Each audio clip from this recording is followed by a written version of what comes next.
Hey guys, how's it going? It's Crass here. Today I wanted to give you guys a video regarding the Paragon tree, and I know a lot of you might already know this stuff, or maybe some of you know where to put your points but you don't exactly know why. So I wanted to make this to kind of help out newer players, especially because in about 2 weeks we should be getting new Paragon trees, and the goal of my guide is to kind of explain what you want to go for and why. That way when the new Paragon trees come out, you guys can respec right away and know what to take without having to wait for someone's guide, or if it's kind of confusing because there's a lot of different trees then at that point and it makes it kind of hard to spread your points. So I'm going to go over the actives and the passives and kind of let you know where you should be going depending on what kind of player you are. And I do want to give a huge shout out to all of you because today we did reach, or actually when this video goes live it'll be yesterday, where we reached over 100 subscribers. So if you've watched a couple of my videos, make sure to hit the subscribe button. Let's see how high we can get. Thank you so much for all the support, and I want to keep making these type of guides for you guys as long as I see that these are needed. So thank you, and let's just get right into it. So we can see here, I did reset all my Paragon points for this video without even showing what I had before. And one thing you want to note is there are active skills that are active depending on which tree you select, and then the passive skills will always be added to your character regardless of which tree you have selected. So what you kind of want to do is pick up all the best passive skill or passive stats you can, and then only take the actives that really matter. And since most of you are probably around Hell 5 right now, for all your stats like armor, armor pen, potency, resistance, it's just under 700 where you want to be for Hell 5 for the base level, but it's best to kind of be about 100 points over the recommended, because that'll give you a huge bonus, really close to like a soft cap in that way. You'll still get more the higher you go, but at a much more reduced rate. And starting with that, a good thing to think about is how much you're getting for each point. So we can see life, you get 200 per point, so that's pretty good. It's a decent amount of life.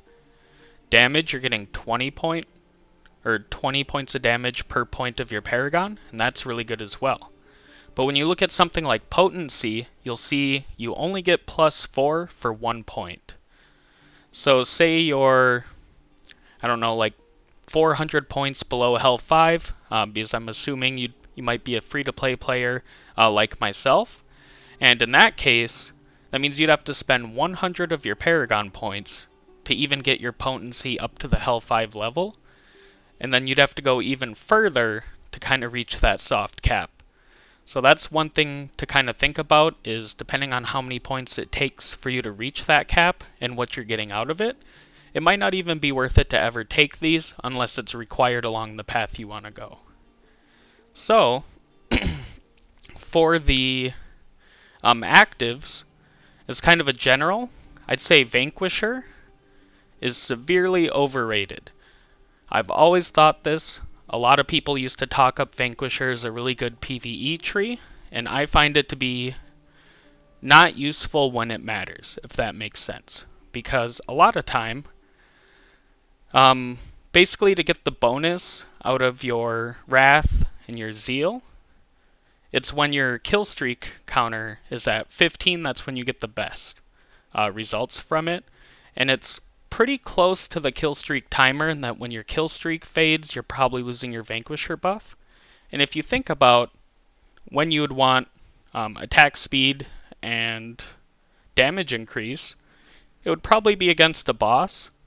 And the way Diablo Immortal kind of works with bosses is 99% of the time they're kind of on like a delayed spawn or a delayed start, to where even if you were killing mobs before the boss, by the time the boss comes out, you won't have a kill streak, so you won't have your Vanquisher ability, and you're getting nothing out of it other than the 5% increased damage done to monsters, which this skill is good, I will admit, but you can get a lot more out of other trees depending on what you want to do.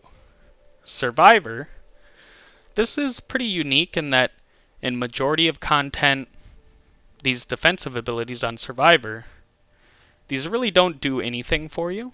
However, if you're pushing challenge rifts, say, 200 or more combat rating above what you are, this would actually be the best tree to go, because you're not too worried about Vanquisher for that, because you're killing monsters at a slower pace generally, or you might have to take like a short couple second break between each mob pack, depending on your class, of course. But these will actually help save you some life, and there's even like a... Let me see, which one is it? This one. Indestructible, where fatal attacks from monsters reduce you to 1 life and make you immune to all damage. This is a really good effect for that, because when you die in a challenge rift, you do lose your Heliquary item bonus, so probably like crit chance, attack speed, cooldown reduction, whatever you have selected. Once you revive, that's gone. And the more times you die, the worse the death penalty gets for the timer. So this helps reduce that as well. And depending on how long it's taking you to get through it, you might even get 2 activations out of it if it's a really hard one. And Treasure Hunter. This tree is by far the best tree if you do overworld farming often. Lately, I actually haven't been overworld farming ever since the server merge. I'm sure any of you who's been in a server merge knows that there's so many players and so few farm spots, and personally, I'm not trying to fight with like 6 other people over a farm spot, so I've just kind of let my level drop a bit since the merge. But I'm hoping pretty soon, hopefully the next update, we get a fix on that, or some way to kind of compensate. That way it's more enjoyable to open world farm, or maybe some other activities get buffed to kind of bring them up in line with that. And Gladiator. If you are a PvP player, even if all you do is, say, raid the vault or defend the vault, and you don't participate much in Battlegrounds, I'd still say it's worth getting Gladiator for that small time in the vault, because the Cheat Death, this skill, this is the best PvP skill. This can completely change the tide of battle and strategizing, where if you're fighting a team where all 4 players have no cheat death, and your team has all cheat death, unless there's a big resonance gap or skill gap between the groups, the team with the cheat death will always win. It just helps so much. Soldier, this one's interesting because it's also a PvP focus, and the big problem with it is you don't get cheat death, which is the best PvP skill, and the effects are a lot more like your death grants additional damage to party members within 15 yards.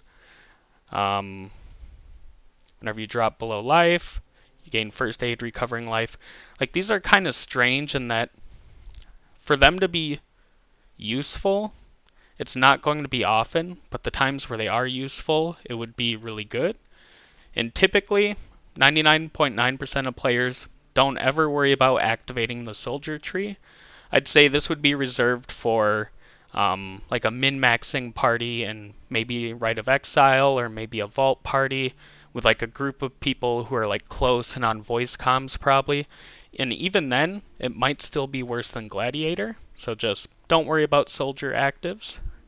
And Mastermind. This is definitely the best PvE tree if you want to focus on damage rather than the treasure hunter for open world farming. So essentially, if you do a lot of dungeons, you definitely want the actives in Mastermind.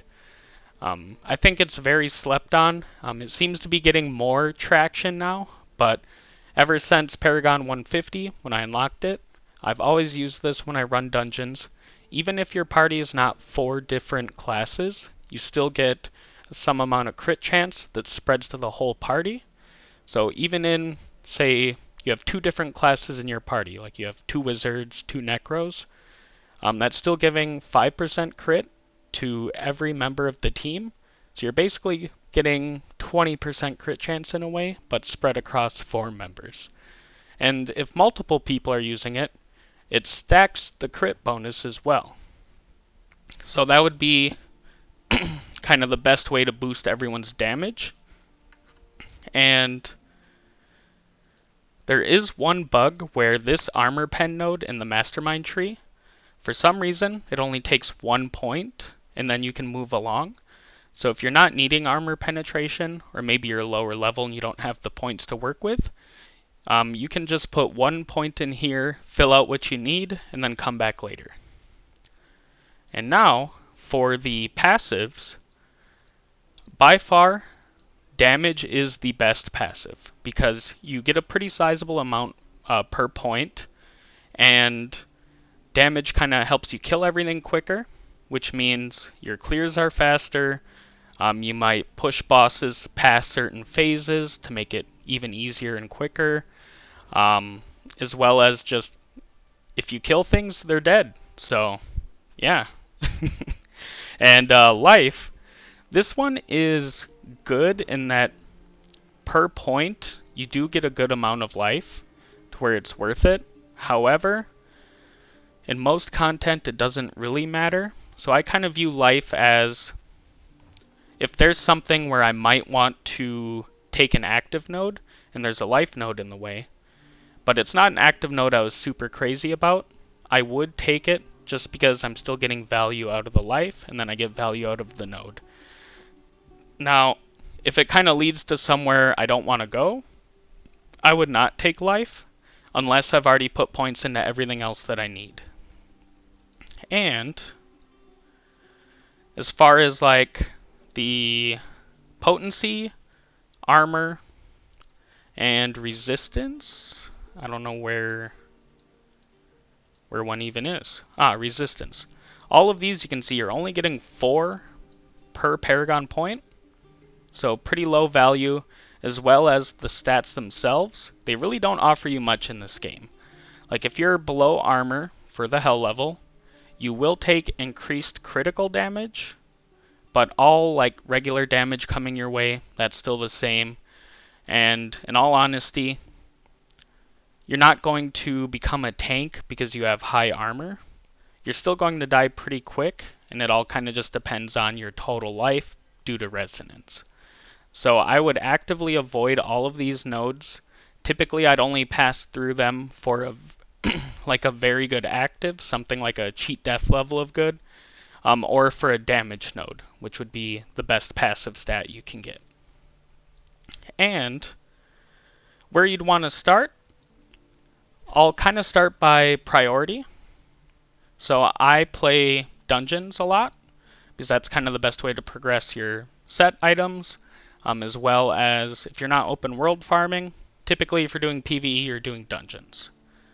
So we have to take 5 potency. It's not that bad, it's only 5 wasted. And then we get the active. And then we'll start by only taking 1 in the armor pen. Mutual defense. Then take the damage. So this is where, if you do play dungeons, you'll want to fill out the rest of these actives, because all of them are good in this tree.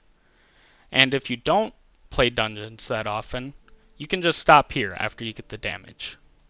So I play dungeons. I'll take these. And boom, there we go. 51 points to essentially max out the tree. We can come back for the armor pen later. Armor pen is a stat where it is a low amount, only 4, but then the stat itself is so good that if you can push yourself over and it increases your crit damage, then your clear speed will be a lot better, especially since a lot of classes have ways to either gain crit chance to kind of amplify that crit damage, or stuff even like Necromancer, where if you're using Shepherd set and minions, you're always going to have like 20% crit even with no other crit chance. Then, for Treasure Hunter, this is an easy damage node right here. So we just have to take 5 armor, Swift Learner, and then damage. And this is where, if you don't open world farm, you could just stop here. You already got everything you need. There's no other damage nodes. If you do play PvE, or open world farming, I would recommend filling out this middle tree and this top tree, but avoid the bottom tree. I've tested it before, this lucky effect. It's fun in a way in that you get more globes, so it doesn't affect monster essence or experience globes, which would be the ones that matter, where if it did affect those, this would be crazy. But since it doesn't, it's kind of a waste. You'll get like the conduit, quickening, energy globe, so fun and RNG based, but really doesn't help you all that much. So, since I haven't been open world farming, I'll just leave it like this for now, while we fill out the rest. Gladiator. If you play PvP, you definitely want to take this path where you go middle, top, middle, fill out this damage node, and this cheat death. And you see we take life along the way, armor pen, so all pretty good stats. These actives are okay. Mainly we just care about the cheat death though. So we fill out the damage, and for these two, in my personal opinion, both of these are a complete waste. This Trapper ability, it's not really that useful. Only activates when you're on low life. It does have a high cooldown, but then this does reduce the cooldown. And you have to take, the way I look at it is the Trapper ability worth 16 points? I'd say no. If I was able to take it from this resistance node for 1 point, I would level it. But for 16 points, I'm not. Same with Rapid Recovery. It would help our Uncontrollable, but we'd have to spend 21 points to reduce the cooldown by 10 seconds. Again, I'd say not worth it. So we'll just stop there at 63 points. And Survivor, we see the damage nodes down here. We have two different paths we could take. They're kind of the same in that we take an active we don't care that much about, and we have to go through armor. But this one, you see, takes 20 armor. This one only takes 10. So we'll take that path.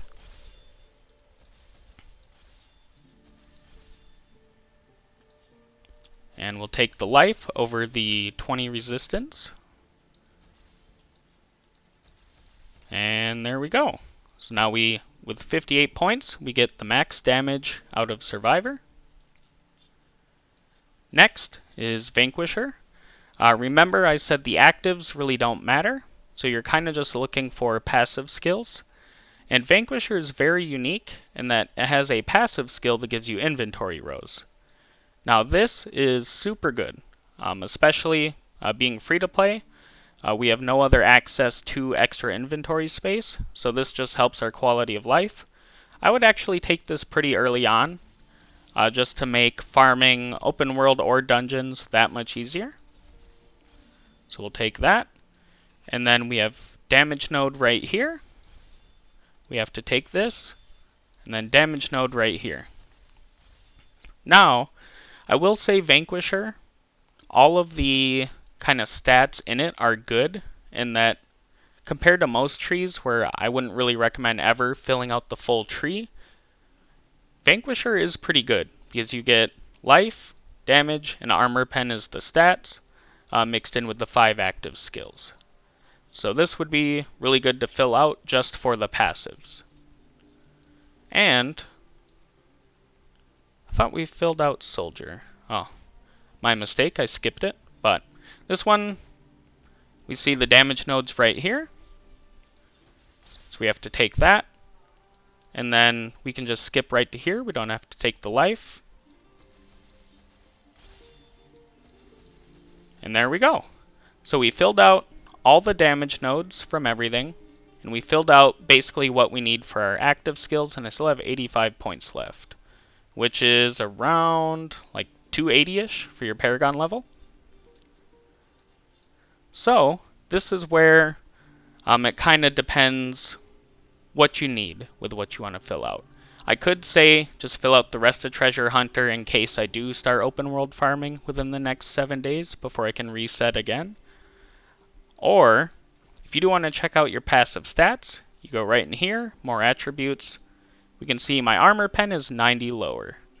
So we do have plenty of Paragon points left. So what I want to do is start filling out armor pen so that instead of dealing reduced critical damage, we can deal bonus critical damage. So Mastermind here, we can just fill out what I didn't get.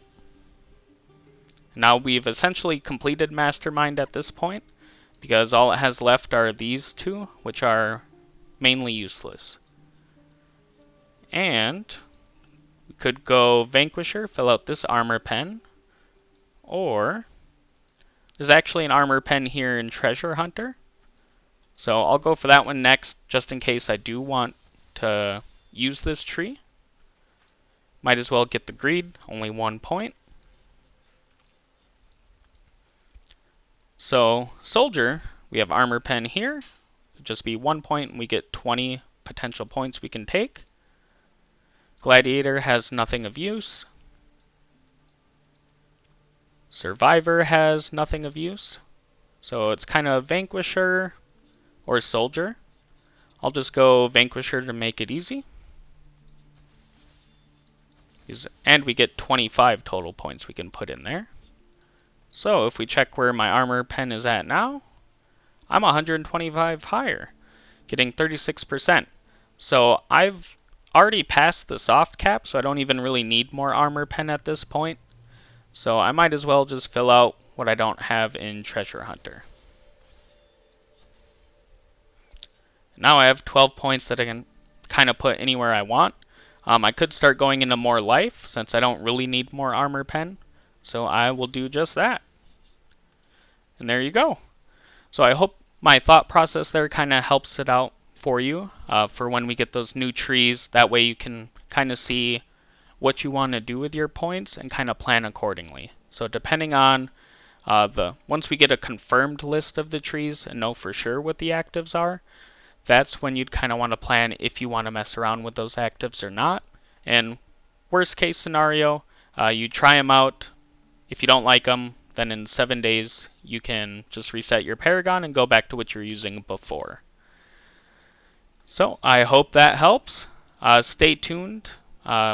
This weekend I'm going to try to release a video kind of giving my overall thoughts of the game as a free-to-play player after about 6 months of playing. And if you've watched this far, please leave a like and subscribe, and comment down below if there's any other guides you'd like to see. Thank you.